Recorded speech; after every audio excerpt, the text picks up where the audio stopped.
Hi, this tutorial is the third in cellular respiration series.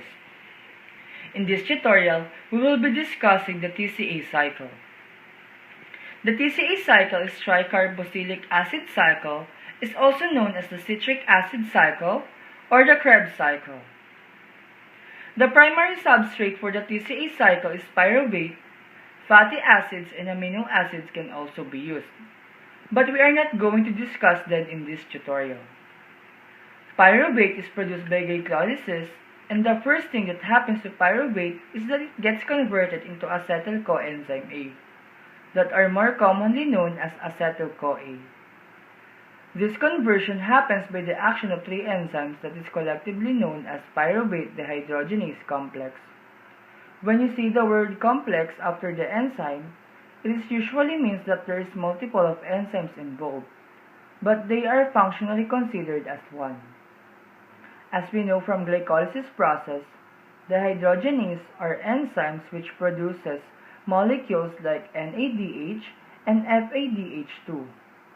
Accordingly, the pyruvate dehydrogenase complex produces an NADH molecule. Now we've drawn the acetyl-CoA as two balls of carbon. This is because acetyl-CoA has two carbon molecules. In this tutorial, we are going to pay special attention to the carbon balance throughout the TCA cycle. Hence, it is easier to illustrate the molecules in this way. Note that acetyl-CoA has one less carbon than pyruvate, which is a 3-carbon molecule. The extra carbon is lost its carbon dioxide as a byproduct of the conversion into acetyl-CoA. So we look up into the molecules that are involved first, and then we discuss the enzymes involved. The TCA cycle begins with the 4-carbon molecule known as oxaloacetate, combines with acetyl-CoA to produce a 6-carbon molecule known as citrate. Citrate becomes a 6-carbon molecule known as cis-aconitate, and then cis-aconitate becomes a 6-carbon molecule isocitrate. In the next step, we lose one of this carbon as carbon dioxide, and it also produces another NADH. Thus, we are left with a 5-carbon molecule known as alpha-ketoglutarate. The same thing happens again. We lose a carbon as a carbon dioxide and gain an NADH. Hence, we are left with only 4 carbon in our main molecule chain, which are now called succinyl-CoA. Succinyl-CoA is then converted into succinate, and a GTP is produced in the process. GTP is an essentially equivalence of ATP. Succinate is then converted into fumarate, and an FADH is produced in the process.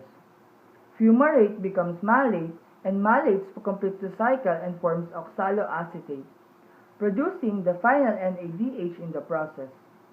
The oxaloacetate is then available combined with any available acetyl-CoA and begin the whole process again. Now, let's look about the enzymes involved. Citrate synthase productively synthesizes citrate from oxaloacetate and acetyl-CoA.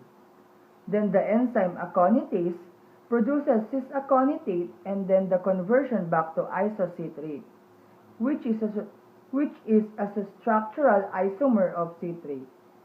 Again, we see dehydrogenase in action with isocitrate dehydrogenase, producing the NADH in the isocitrate to alpha-ketoglutarate conversion, and the alpha-ketoglutarate dehydrogenase complex also producing NADH into conversion into succinyl-CoA. Succinyl-CoA synthase catalyzes the conversion of succinyl-CoA into succinate. Then another dehydrogenase known as succinate dehydrogenase produces the highly hydrogen molecule called FADH2. Fumarase converts fumarate into malate, and the final enzyme is another dehydrogenase, malate dehydrogenase, producing NADH and converting malate to oxaloacetate. And that's the overview of the TCA cycle. Special thanks to Handwritten tutorial for where I get my resources. For more tutorial videos, subscribe them now on YouTube or visit their websites below. Thank you and bye!